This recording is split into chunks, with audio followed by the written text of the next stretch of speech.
Good morning, Bucknutters.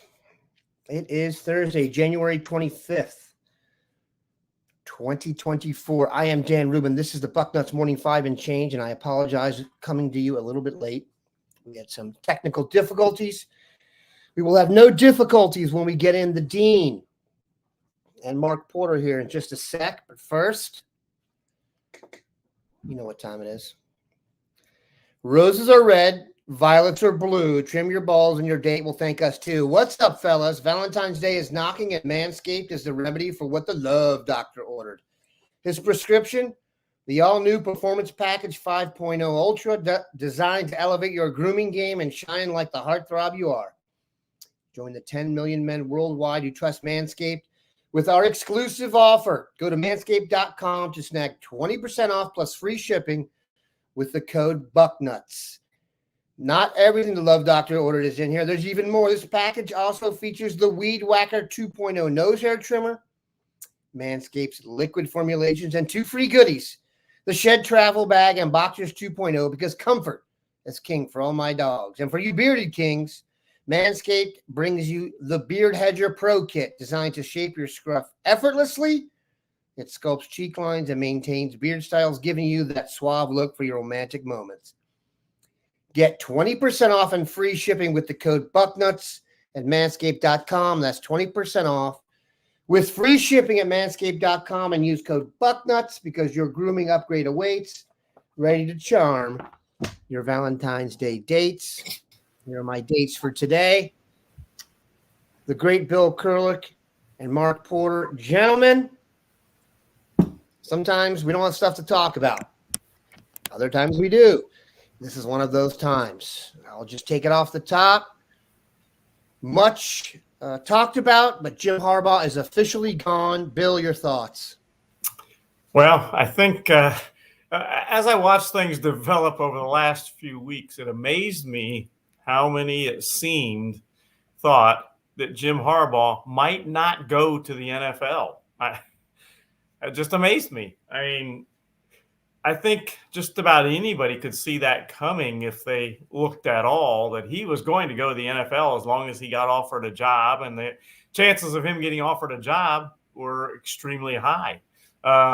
You put that together with the San Diego Chargers job being open, and it just it was a fait complete, I guess. So that was anything but a surprise, and I can't understand how anybody would feel that it'd be anything different. Now, the question is, what happens next in Ann Arbor? I think everybody feels like Sherrone Moore is going to be the next head coach at Michigan, and I'm not saying that would be a bad choice. I think that the current players would certainly like it, but I'm not sure it's the best choice, to be honest. If you're asking me who has the more proven track record, Sherrone Moore or, say, Brian Kelly, and the background in the state of Michigan and all that, I would say Brian Kelly. Now I'm not saying that he would go there if offered the job, but that one would, I guess if I was going to worry about it, that one would worry me more. So we'll see what happens. If Sherrone Moore gets the job, I don't think there's going to be a lot of guys that transfer out of there. I think most will stay. And the other thing I think to consider is how many coaches on the Michigan staff leave. If Jesse Minter leaves, that is a big loss, their defensive coordinator. And I think the expectation is he will likely go to San Diego with Harbaugh, unless he were to become the head coach at Michigan. Does Ben Herbert leave? He is their associate head coach and strength and conditioning guy. That would be a big loss, and I think that there's a lot of angst up in Michigan that he too is going to go with Harbaugh to the NFL. So if you put all those things together, Harbaugh leaving and Ben Herbert and Jesse Minter leaving and so on, that's some big losses up in Ann Arbor. Mark, thoughts? And we know he's going to LA, and Bill said San Diego. It happens. We all do it. Go ahead. Yeah, I'm in agreement with Bill. This was easy to see. I remember talking months ago that we felt like Harbaugh was gone in the middle of the season because of the scandal, and all he was trying to do was just get to the end of the year and have this one last run, so to speak, in them, and then off to the NFL. As far as going to Sharon Moore, I don't have a problem with it, but I noticed there's this thing right now where we're in uncharted territories with NIL, and I think they just saw what happened when Alabama's coach lost and then Washington's coach left and all the players at Exodus. The new thing might be try to minimize that. Like anytime a coach leaves, you get a 30-day window where your whole team can leave too. I almost think that rule should be the opposite. If your coach leaves, you can't leave to protect the school, because what's going to happen now is every time a coach leaves, you're going to see 30, 40 players walk out the door because they want to go play for their coach or other coaches that left. Now, Harbaugh's not going to another team, but I think there's I don't know. I think it gets scary when you lose a coach, how many players may go with them. And I think the knee-jerk reaction by the fans and people there is, hey, let's take Sherrod Moore. He's going to put his arms around a lot of this staff, keep a lot of his staff here, and, kind of keep their arms around this nucleus and not let players walk out the door. That factors in as much as the coaching ability. So are there better qualified coaches out there? Of course. There's some hot names that if you had the money, you could go pull them or prime away, or, if you did a national coaching search, you might come up. But I think to save the program and the continuity of what they just had, it might be short-sighted to save the 85 guys on this roster and not worry about 4 or 5 years from now. But I think that's the direction they're going to go. And, Moore did a great job in those couple games when he coached, so he kind of had a audition tape that's fresh in everybody's mind. And I think, that has as much to do with it as anything. Bill, talk about recruiting in terms of the window and such. What happens now? Well, the Michigan players will have a 30-day window to leave if they want to leave. Again, I think if Sharon Moore stays, that'll be minimal. And I agree with Mark. If he doesn't stay, all bets are off. Now, what's interesting is that if they hire Sharon Moore rather than a Brian Kelly, for instance, that doesn't open up another school where players can leave. For instance, if Brian Kelly were to get the job, how many LSU guys would come to Michigan with him? That would remain to be seen. But if Sharon Moore gets the job, then there's not another school necessarily out there that a whole bunch of players are opened up to possibly go to Michigan or wherever they want. So that's kind of the dynamic there. Also, I want to, Mark mentioned about the short-term versus the long-term gain. Short-term, Sharon Moore is, I guess, a safer choice, but long-term, who knows? And I kind of think back to way back when Ohio State basketball and Randy Ayers, and this is going way back for some of you older, but I was coaching basketball in those days and all, was the guy that got elevated to Ohio State, and everybody loved it. And I really liked Randy Ayers a lot. I knew him very well and liked him a lot. But short-term, that did turn out to be okay. Long-term, not so much so. Yeah, short-term, Jim Jackson came. Long-term, then Jim Jackson left and Randy Ayers was still here. That's exactly what happened. He was the guy recruiting Jimmy at Toledo Macomber, and Jimmy Jackson was unbelievable. Let me tell you something. If Jim Jackson was on this Ohio State basketball team, oh my, we would not have the issues at the end of the game, the beginning of the game, or the middle of the game. So that's where we are with that. Okay. Do we feel like, Mark, Bill, that Sharon Moore can get it done in Ohio? There was Jordan Marshall, off the top of my head, is committed to go to Ohio State, and that was a guy that Ohio State wanted.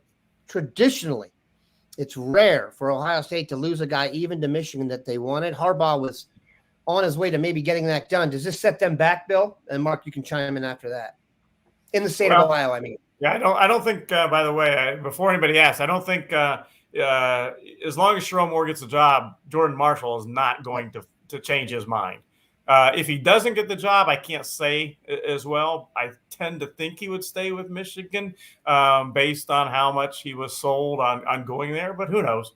But I think it remains to be seen on Sharon Moore. I mean, he hasn't done it as the guy at Michigan. I don't think Ohio State is going to be real worried about that, for instance.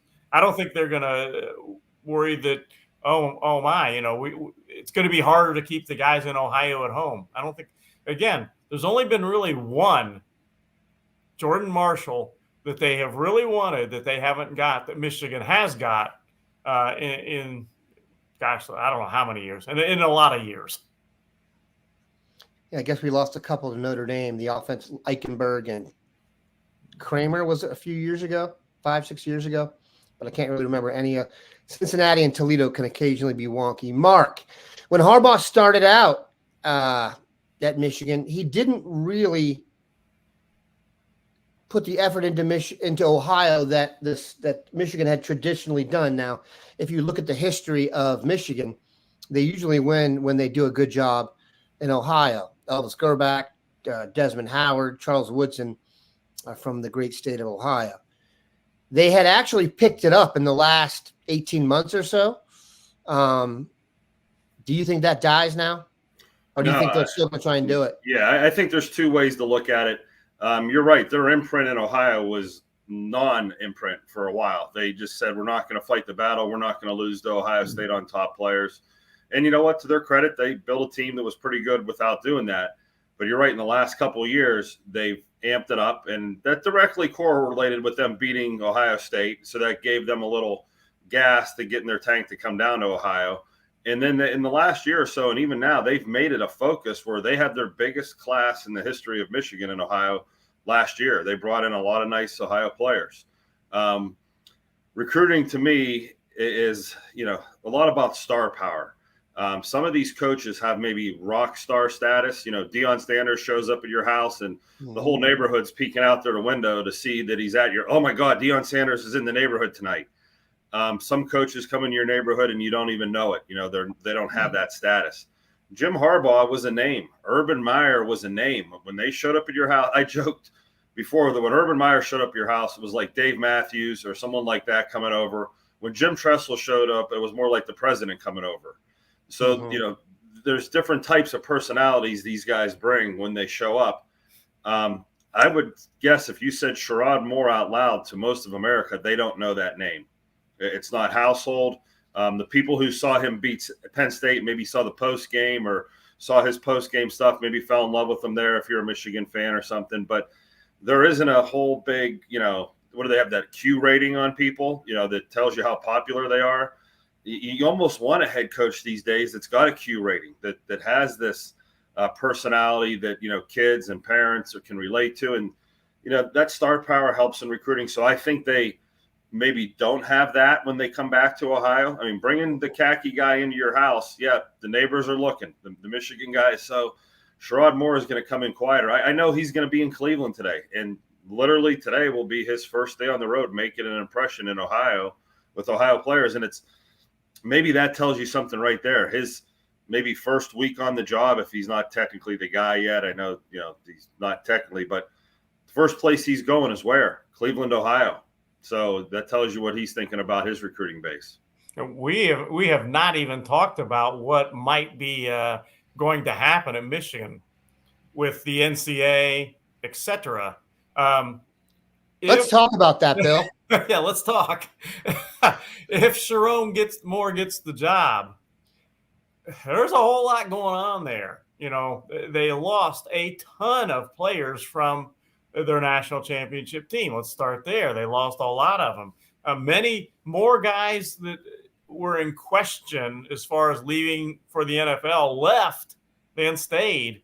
And some of them, at one point, I saw a thing that had a high degree of probability that Jim Harbaugh and J.J. McCarthy were going to be at Michigan next season. I said, I don't think so.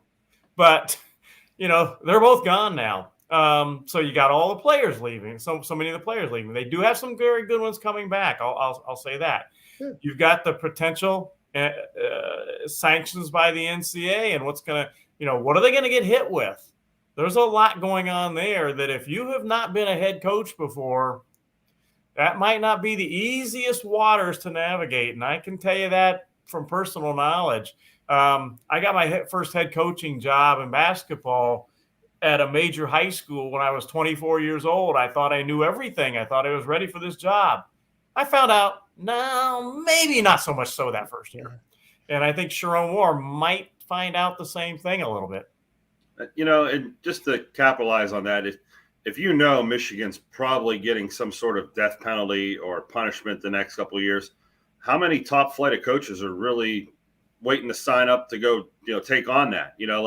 Why would Kelly come over and take over a program that's going to really have an uphill battle for a year or two with maybe a postseason thing or scholarship reductions? Who knows what it'll be? But these top flight candidates, they don't want to go jump in a rent-a-car or a car that's beat up. They want to jump into a Ferrari. I hate to say it like this, but if Harbaugh thought there was any gas left in the tank there, he wouldn't be leaving. He knows it's going to be a ghost town up there, and it kind of shame on him for jumping ship and walking out of there. When you're leaving the town high and dry. But hey, they wanted their national championship. It all lined up for them, and they're going to pay the piper for it eventually. Think back to Urban Meyer. Remember when he took over? He didn't know when he took over Ohio State that they were going to be ineligible to play for the national championship. And I remember really well. They went 12-0 that year and didn't get to play for. Yes, they did. Yep. And Urban, I remember well his comment when he found out after he'd taken the job that they were not. He said it was like a gut punch. Devastating. And Sharon Moore or whoever takes this job is not going to know what exactly lies ahead when they take the job. We've talked about this briefly, but let's double back on this. Who is he supposed to take from his staff? Do you guys know? Because if he takes a defensive coordinator, that's a major blow. I think most people feel he's going to take Jesse Minter with him, unless Jesse Minter gets the head coaching job at Michigan, which I would not rule out, but I don't expect it certainly.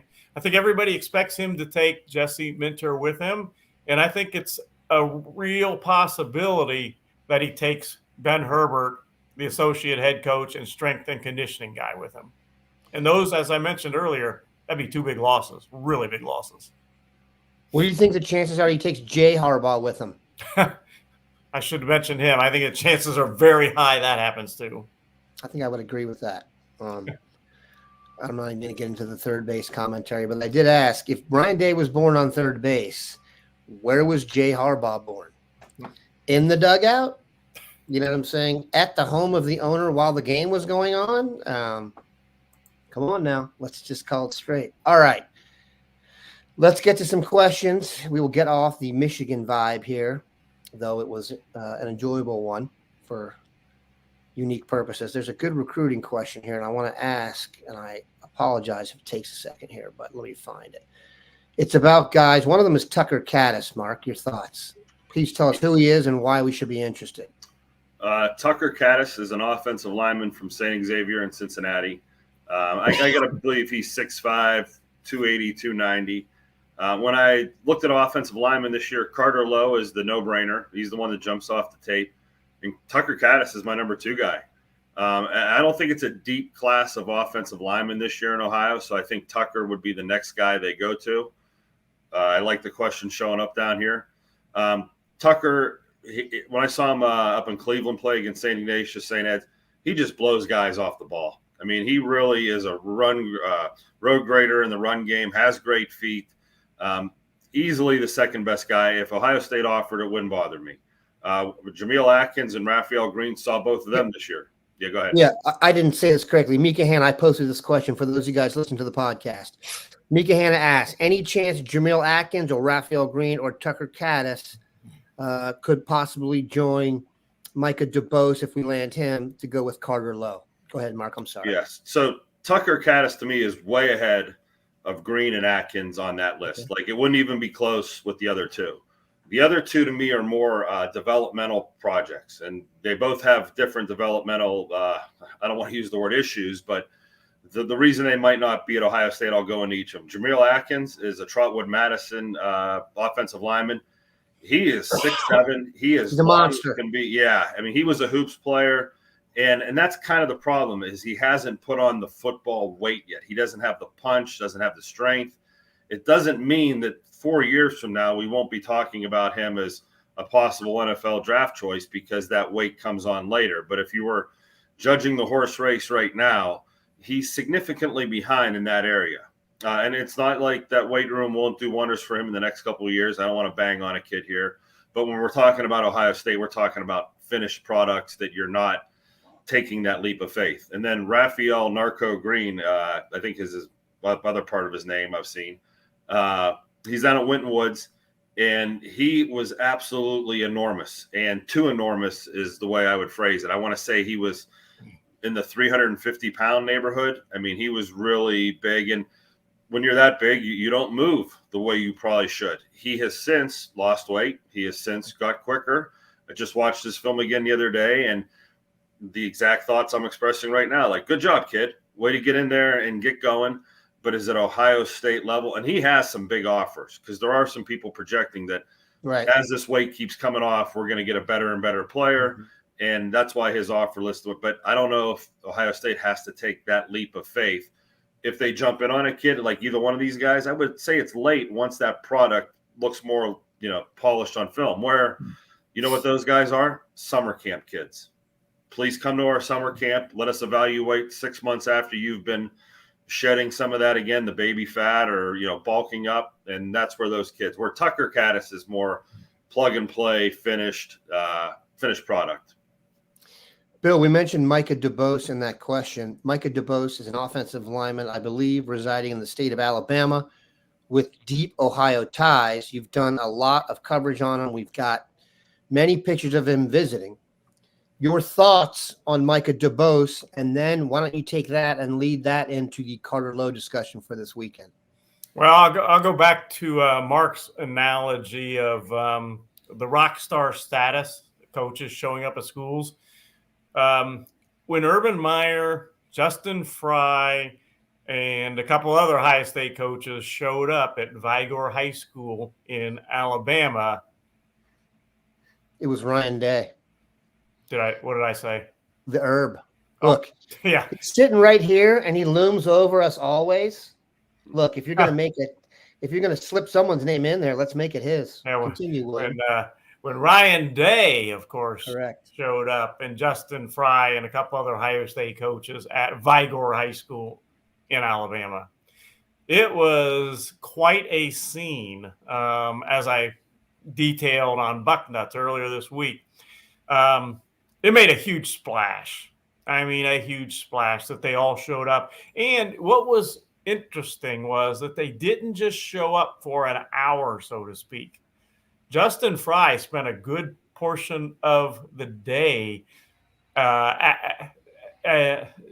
in town, at the school, at the basketball game, so on and so forth. Made a big impression. Ryan Day and Justin Fry were at the basketball game that night that DuBose played in. Hartline was there for a little bit and so on. And if I remember right, I think it was Corey Dennis may have been the other Ohio State coach there. But that impressed them a lot. Not only them showing up, but all the time that they spent talking to the people there around the town, everything else. Very, very positive impression. I think in the end, DuBose is going to end up at one of three schools. He's going to end up at Auburn, Alabama, or Ohio State. Obviously, he is now an Alabama kid, but he grew up first 8 years of his life in Ohio. And then he ended up moving because of family.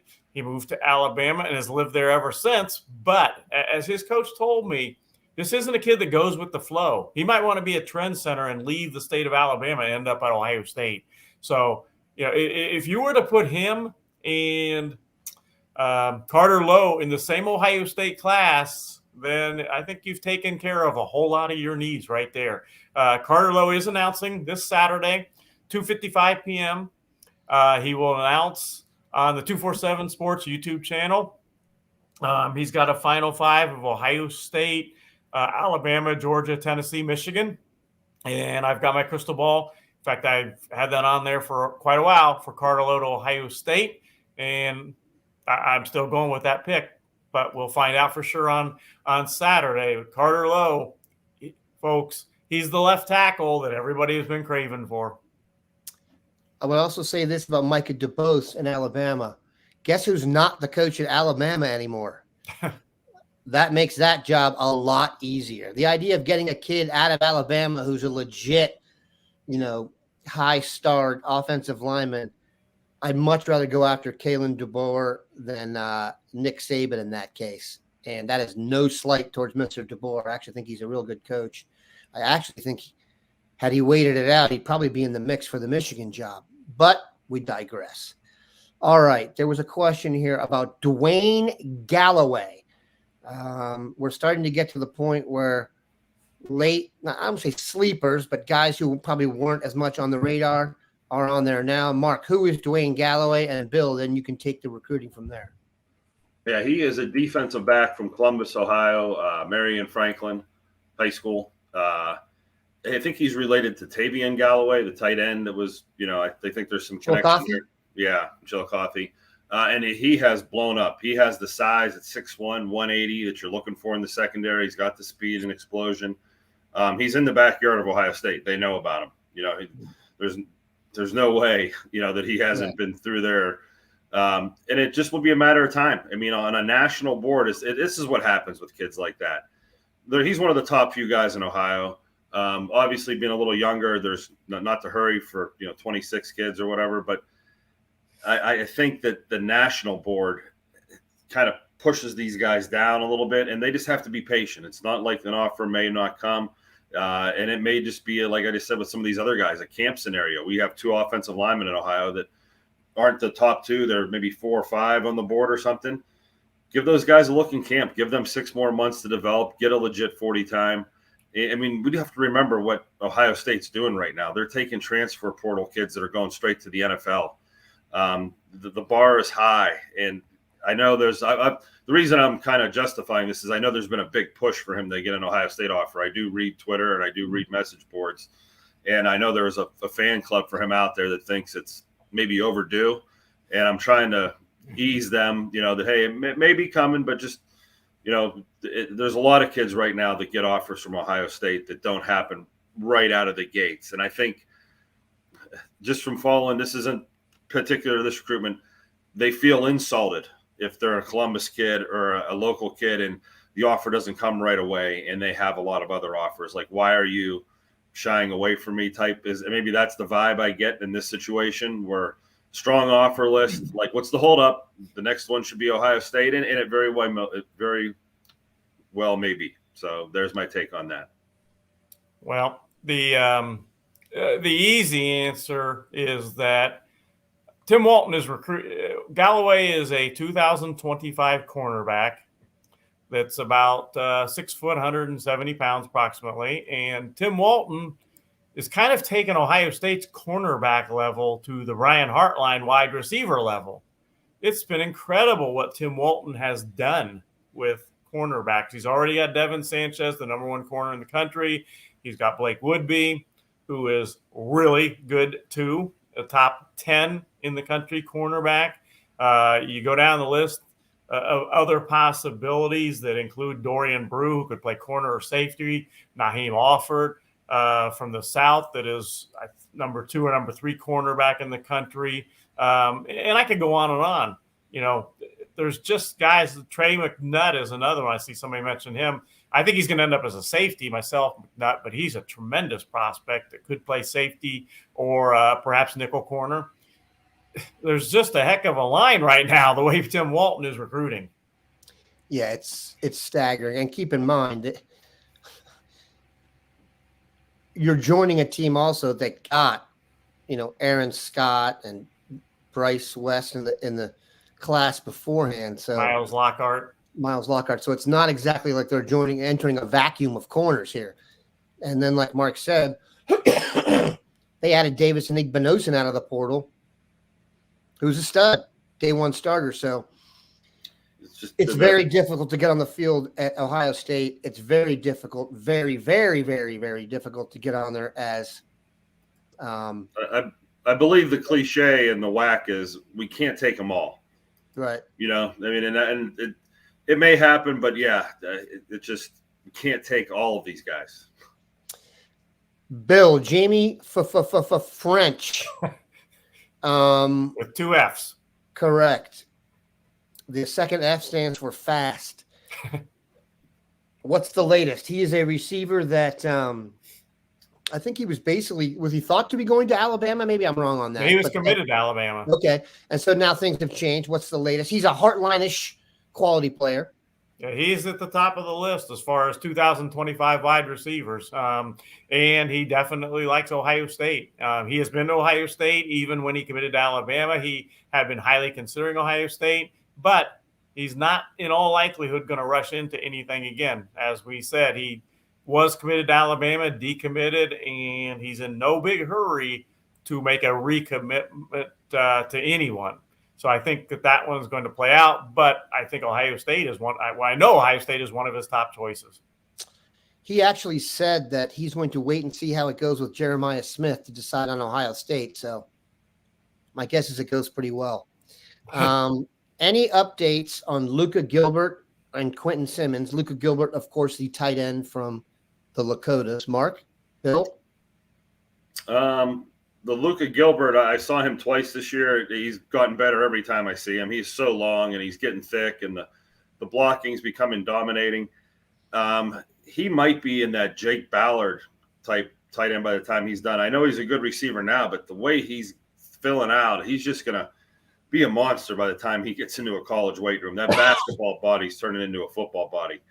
Quinton Simmons is the Withrow receiver, defensive back.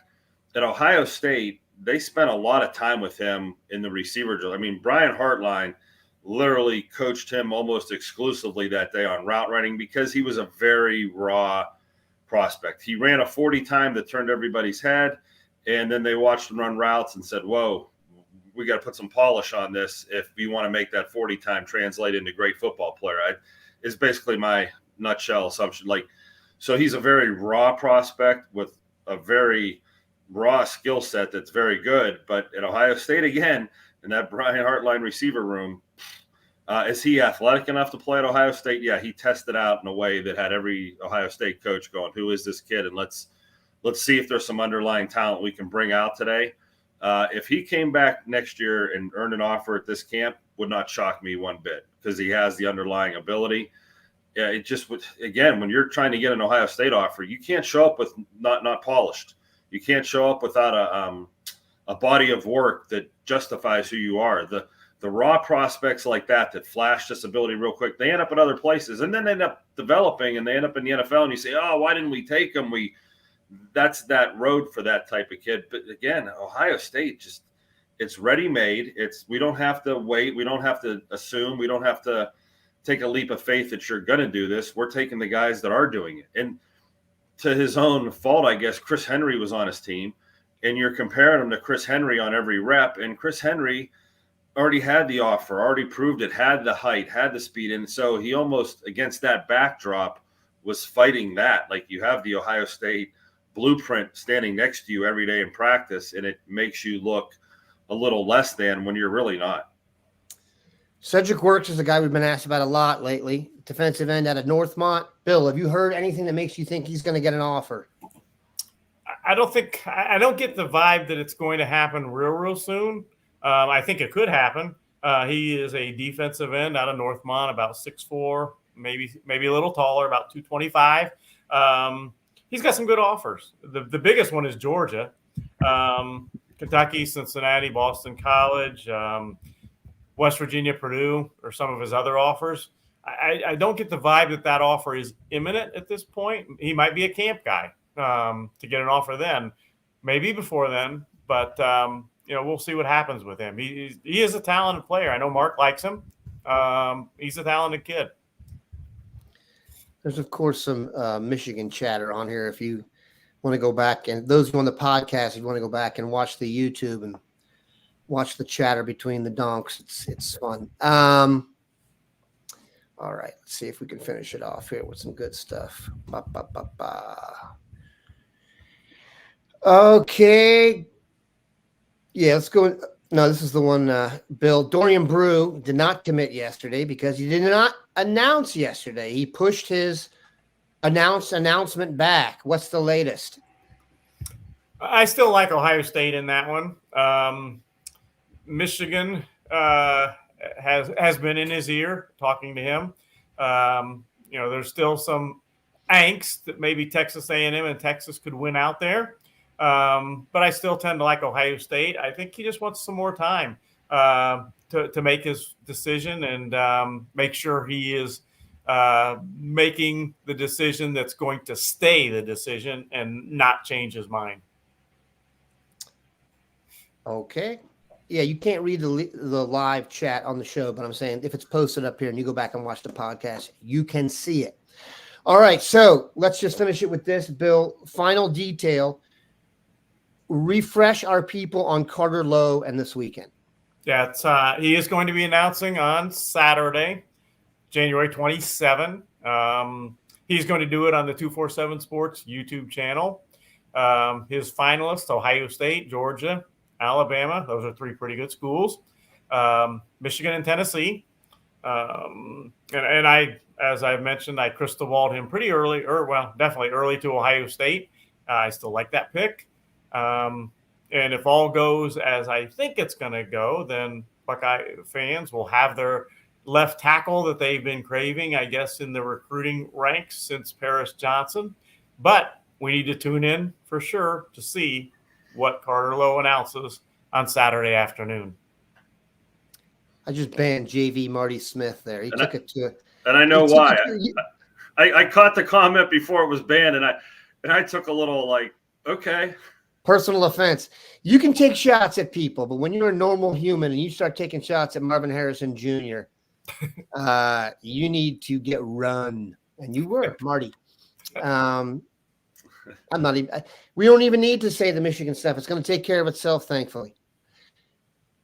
Dark ages. All right. That was a fun show. Appreciate you guys stopping by. Once again, be here, be square for Carter Lowe. Feel very good about that.